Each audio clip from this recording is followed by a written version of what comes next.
তিন রকম সিরিঞ্জ তোমার কাছে জরুরি। আর যেটা করবে সেটা হচ্ছে অ্যানিমালদের প্রভিডেন্ট আয়োডিন মানে বিটাডাইন পাওয়া যায় কম দামি, সেটা সবসময় রেখে দেবে। বেশি পরিমাণ রাখবে, দামও অনেক কম, হিউম্যানের থেকে 3-4 গুণ দাম কম।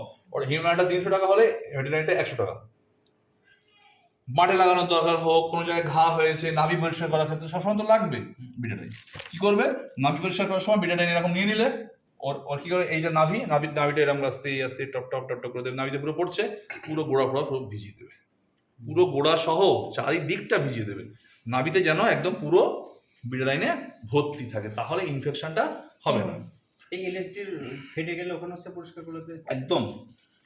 তার মানে তুলো রাখতে হবে, বিটাডাইন রাখতে হবে, ফরসেপ মাস্ট, একটা কাঁচি মাস্ট, তুলো মাস্ট, বিটাডাইন মাস্ট, সাথে 3-4 রকম নিডল, মিনিমাম 3 রকম নিডল তো রাখতেই হবে। তোমার বাছুর আছে তার জন্য ছোটটা লাগবে।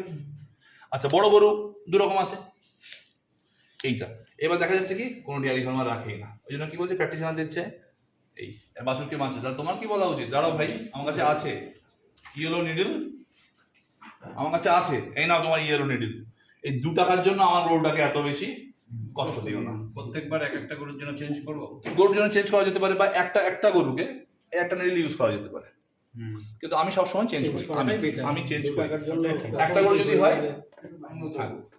গরু যদি হয় তাকে আমি দিতে পারি, কিন্তু এটা দিয়ে সবাইকে দেবো এরকম আমি করি না। প্রত্যেকের জন্য আলাদা আলাদা নিডল, আলাদা আলাদা। একটা গরুর জন্য প্রবলেম